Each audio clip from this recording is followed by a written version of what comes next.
Hello everyone, कैसे हैं आप सब। आज की वीडियो बहुत इंपॉर्टेंट है। इंपॉर्टेंट क्यों? इन्वेस्टर के मरने के बाद स्टॉक, म्यूचुअल फंड या कहीं भी ऐसी जगह जो इन्वेस्टमेंट होती है उसका क्या होगा। नॉमिनी वर्सेस लीगल हेयर, क्या है फर्क, क्या है तमाशा। जहां पे अभी कोरोना में जो हुआ, जो हमारे पास क्वेरी आई, जो लोगों के परिवार वाले भटक के परेशान हो रहे हैं, तो हम शौक में आ गए कि लोग कितनी बिना जानकारी के किस तरीके से अधूरा काम करते हैं और बाद में उनके परिवार वाले परेशान हो जाते हैं। तो आज के वीडियो में हम बात करने वाले हैं कि क्या होता है इन्वेस्टमेंट का जब इन्वेस्टर की डेथ हो जाती है। और जैसा कि मैंने बताया कि ये कोरोना के कारण जो हमारी पास क्वेरी आई, हमारी आंखें खुली रह गई, हम समझ नहीं पाए लोगों के मतलब। जबकि जो हम बात कर रहे हैं ना, वो बहुत मोटे मोटे इन्वेस्टर, छोटे इन्वेस्टर, मीडियम, हर क्लास की बात कर रहे हैं। और वहां पे उनके परिवार वाले परेशान बोल रहे, सर हमारा म्यूचुअल फंड में इन्वेस्टमेंट था, सर हमारा यहाँ था, सर हम परेशान हैं। अब ये समझिए कि वो तो चले गए, लेकिन पीछे से उन्होंने जमा किसके लिए किया था? अपने परिवार के लिए किया था कि मैं रहूं ना रहूं, मेरे परिवार वाले को दिक्कत न हो। लेकिन एक सही डॉक्यूमेंटेशन नहीं होने के कारण दिक्कत किसको हो रही है? परिवार वालों को हो रही है। तो मैं चाहूंगा आज की वीडियो आप अपने फैमिली में हर एक मेंबर को दिखाएं, अपने दोस्त को दिखाएं, अपने पार्टनर को दिखाएं, सबको दिखाएं। क्योंकि ये एक हर एक के लिए जरूरी नहीं है कि आप स्टॉक मार्केट में काम करते हो, आप म्यूचुअल फंड में करते हो, आपका एफडी है, कुछ तो है इन्वेस्टमेंट, वहां पे हर एक लोगों के लिए। तो मैं चाहूंगा कि इस वीडियो को आप इतना शेयर कीजिएगा कि मैक्सिमम लोगों तक पहुंचे और सबकी हेल्प हो। तो एक छोटी सी कोशिश है। मैं मुकुल अग्रवाल आपका आप ही के यूट्यूब चैनल में स्वागत करता हूं। जो भी नए लोग हो, चैनल को जरूर सब्सक्राइब करें और बेल आइकॉन हिट करें। साथ में कल निफ्टी 20 की वीडियो बनाई थी, चाहे आपकी इन्वेस्टमेंट 1000 हो, 5000 हो, किस तरीके से वो आप उसको करोड़ों में ट्रांसफर कर सकते हो, तो वो वीडियो जरूर देख लीजिएगा, क्योंकि वो भी छोटे इन्वेस्टर के लिए बहुत ज़्यादा ज़रूरी है। अब जैसा कि मैंने कहा कि आपकी इन्वेस्टमेंट कहीं भी हो सकती है, stock, mutual fund, bonds, scheme. और मेरी कोशिश है हर एक पहलू को छूना। अब उस पहलू को छूने में अगर आपका डॉक्यूमेंटेशन करेक्ट है तो वेरी गुड, अगर करेक्ट नहीं है तो कैसे आप क्या कर सकते हैं, हर चीजों को लेंगे।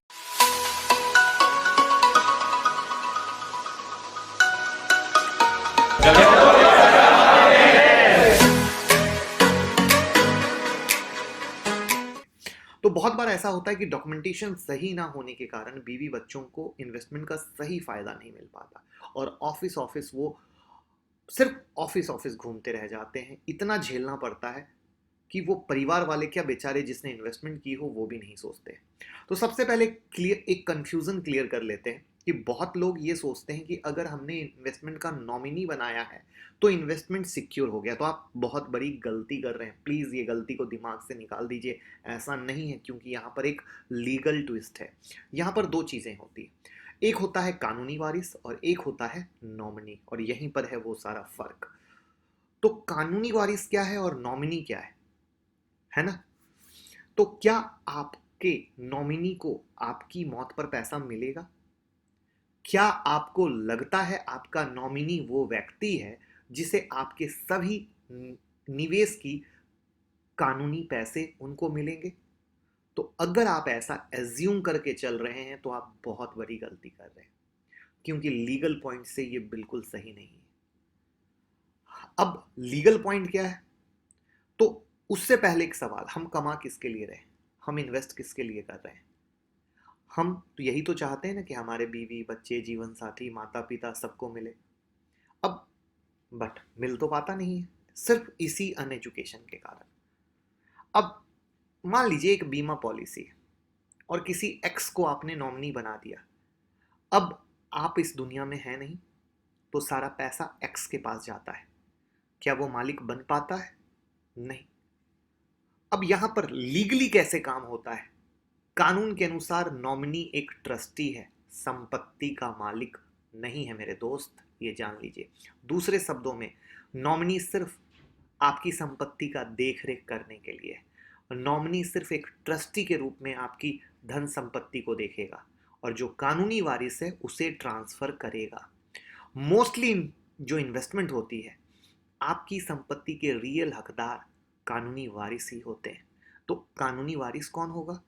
लीगल वारिस वो होते हैं जिसे वसीयत में आप मेंशन करते हैं, और इन केस अगर वसीयत नहीं है तो यहां पर सक्सेशन रूल अप्लाई होता है और उस सक्सेशन रूल के अनुसार काम होता है। एक एग्जांपल के लिए मान लीजिए कि कोई व्यक्ति अपने लाइफ में एक वसीयत करता है और अपनी पत्नी या बच्चों को लीगल वारिस बनाता है, तो उसकी डेथ के बाद पत्नी या बच्चे उसकी संपत्ति को लीगली होल्ड कर सकते हैं। ये एक अल्टीमेट ट्रूथ है। और एक जरूरी बात, नॉमिनी कानूनी वारिस हो सकता है बशर्ते आपने लिखा हो, लेकिन अगर ना लिखा हो तो भैया फिर बात अधूरी।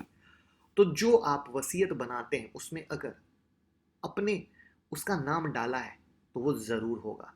अब जरूरी चीज यहां पे ये आती है कि हम नॉमिनी का नाम लिखते हैं तो पूरा लिखते हैं या अधूरा लिखते हैं। एड्रेस लिखते हैं तो पूरा करेक्ट जो आपके डॉक्यूमेंट में है क्या वो फॉलो करते हैं। एज, रिलेशनशिप, ये सब जो रियल डॉक्यूमेंट में है वो डालते हैं या थोड़ा भी ऊपर नीचे करते हैं, क्योंकि थोड़ा भी ऊपर नीचे किया फिर आपके परिवार को फिर से दौड़ना पड़ गया। और वहां पे अगर नॉमिनी माइनर है तो एक मेजर को अपॉइंट कीजिए जिससे कि मेजर उस सारी डिटेल्स को केयरफुल्ली संभाल सके और जब वो मेजर बने तो उसको ट्रांसफर कर सके। अब आप सोच रहे हो कि नॉमिनी बना ही क्यों रहे जब सोल ओनर है ही नहीं, तो ये कॉन्सेप्ट क्यों है। जब इन्वेस्टर की डेथ होती है तो वो ये सुनिश्चित करना चाहता है कि उसने जो बीमा, म्यूचुअल फंड, शेयर किए हैं उसके बाद वो इन्वेस्टमेंट कंपनी के पास ना जाए, क्योंकि अगर आपने कुछ ना किया हो तो वो फाइनली तो कंपनी के पास चला जाएगा। किसी ऐसे व्यक्ति के पास जाए जिस पे वो भरोसा करता हो और उसको अपने लीगल वारिस को देने में मदद करे। अगर इस केस ऐसा होता है तो अब उसने किसी को नॉमिनी नहीं बनाया है तो आपका जो कानूनी वारिस है उन्हें बहुत भागदौड़ करनी पड़ती है। उन्हें बहुत सारे सर्टिफिकेट्स तैयार करने पड़ते हैं, जैसे death certificate, proof of relationship. और ये सारा प्रोसेस इतना आसान नहीं है मेरे दोस्त, इंडिया में आप बहुत अच्छे तरीके से जानते हैं, क्योंकि लोगों की नज़र उस प्रॉपर्टी पर होती है जिसके डॉक्यूमेंटेशन सही नहीं होते। लोगों की नज़र उस इन्वेस्टमेंट पे होती है जिसके डॉक्यूमेंटेशन सही नहीं होते, और वहाँ पर कई सारे झोल झाल होते हैं जो आपके इन्वेस्टमेंट को कहीं से कहीं ट्रांसफ़र कर दिए जाते हैं और आपके परिवार वाले देखते रह जाते हैं। ऐसे न जाने कितने आर्टिकल आपने देखे होंगे, न जाने कितना न्यूज़ सुना होगा, और वहाँ पर बहुत दिक्कत होती है। तो इसीलिए यहाँ पे कहा जाता है कि हर इन्वेस्टमेंट के लिए एक अलग अलग लीगल प्रोसेस है।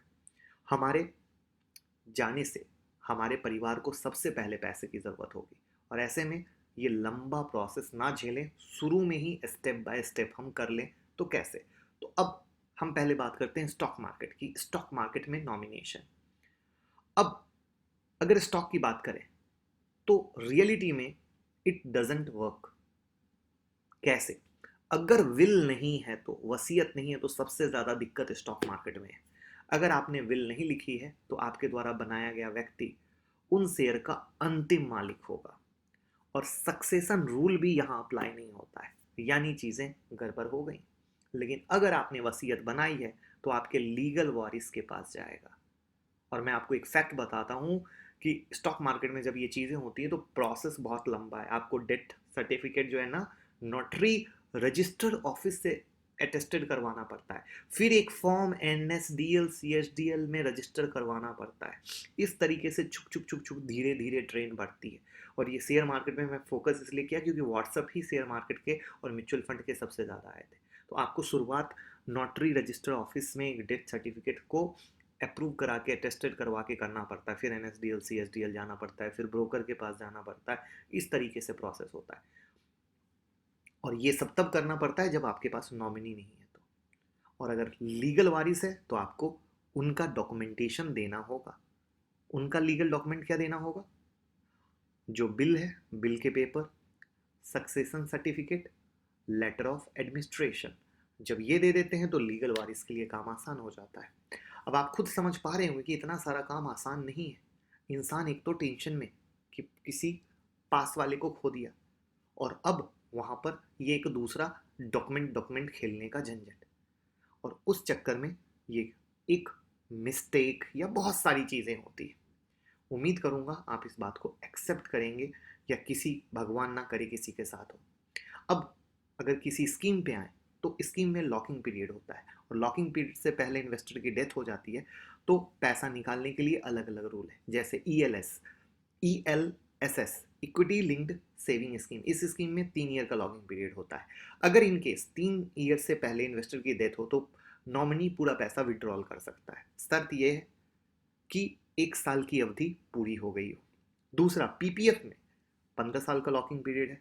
तो अगर इन्वेस्टर की डेथ हो जाए तो नॉमिनी फॉर्म फिल करके पैसा ले सकता है। बैंक एफडी या टैक्स सेविंग की जो एफडी होती है उसमें अगर इन्वेस्टर की डेथ होती है तो नॉमिनी लॉकिंग पीरियड के टाइम के अनुसार पैसा ले सकता है। सरकारी बॉन्ड, कॉर्पोरेट बॉन्ड के मामले में बॉन्ड नॉमिनी को ट्रांसफर किए जाते हैं और इन्वेस्टर की डेथ के समय पहले नॉमिनी को पैसा निकालने की सुविधा नहीं होती। कॉर्पोरेट फिक्स्ड बॉन्ड के मामले में सब कुछ इशू की शर्त पर चलता है। कंपनी चाहे तो इन्वेस्टर की डेट पर पैसा निकालने की परमिशन दे सकती है, वरना डॉक्यूमेंटेशन पे फंसा सकती है। अब बताइए, फंस गया ना। अब सबसे बड़ी चीज होती है डॉक्यूमेंट कौन से जरूरी है। तो नॉमिनी को पैसा निकालने के लिए डेथ सर्टिफिकेट, इन्वेस्टमेंट से जुड़े पेपर, लेटर ऑफ इंडेमेनिटी, शपथ पत्र होना चाहिए।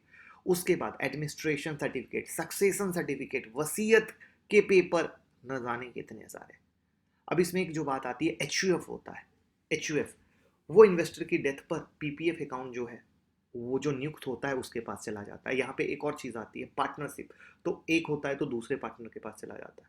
तो नॉमिनी की भूमिका ट्रस्टी की तरह होती है, तो उसे पैसा लीगल वारिस के पास बांटना होता है। अब आते हैं म्यूचुअल फंड पे। म्यूचुअल फंड में क्या होता है, दो चीज़ होती है। एक, नॉमिनी द्वारा अच्छे तरीके से डेट सेटलमेंट क्लेम करके म्यूचुअल फंड में इन्वेस्टमेंट इनकम को निकाला जाता है, या फिर नॉमिनी चाहे तो म्यूचुअल फंड में पैसा जमा करके अपने नाम ट्रांसफर कर सकता है। इसका मतलब या तो नॉमिनी पैसा निकाल सकता है या अपने नाम पर ट्रांसफर कर सकता है। और अगर म्यूचुअल फंड में इन्वेस्टर समय से पहले नॉमिनी को नाम नहीं डाला है तो ऐसे में जब डेथ होती है तब जब तक इस पैसे का डेथ सेटलमेंट नहीं हो जाता है तब तक पैसा म्यूचुअल फंड के पास ही जमा रहता है, और इस इन्वेस्टमेंट को कंपनी नॉर्मल इन्वेस्टमेंट मानकर कंपनी इसको इन्वेस्ट करती रहेगी। अब आप सोचिए कि आपको ईजी लग रहा है तो बेहतर ये रहेगा कि आज जाएं, अभी जाएं, सारे डॉक्यूमेंट करें। और म्यूचुअल फंड की कंपनी क्या करती है, जब तक क्लेम नहीं आता है तब तक उस पैसे को अपने पास रखती है और तब तक नहीं देती है जब तक क्लेम नहीं होता है। और जितना देखा गया है फैमिली को पैसा मिलने का प्रोसेस बहुत डिफिकल्ट होता है, इसलिए जितने भी इन्वेस्टर हैं उनको नॉमिनी फाइल ज़रूर करना चाहिए, डॉक्यूमेंट को प्रॉपर रखना चाहिए, सारे नाम, आधार हो, पेन हो, हर एक चीज़ प्रॉपर होनी चाहिए, पासपोर्ट हो, सब प्रॉपर होनी चाहिए। जो इन्वेस्टमेंट कर रहे हैं वो भी प्रॉपर होनी चाहिए। इंडिया में सबसे मैक्सिमम लेवल पे ये इशू आ रहा है मेरे दोस्त, जिससे कि आप जब रिटायरमेंट के बाद खुद भी इंजॉय कर रहे हो या आपके बाद परिवार उसको लेना चाहे, कहीं कोई दिक्कत ना हो। क्योंकि एक बार अगर हमने सही तरीके से नॉमिनी भर दिया तो कभी परेशानी नहीं होगी। और स्टॉक मार्केट में तो मैंने जैसा कि आपको बताया सबसे ज़्यादा प्रॉब्लम होती है। तो आप में से कौन कौन लोगों ने आज तक नहीं किया है ज़रूर बताइएगा, और इस वीडियो को लाइक कमेंट शेयर करके इतना फैलाइए कि हर एक लोग इस प्रॉब्लम से जो जूझ रहे हो या ना जानते हो उसको आज का आज करें।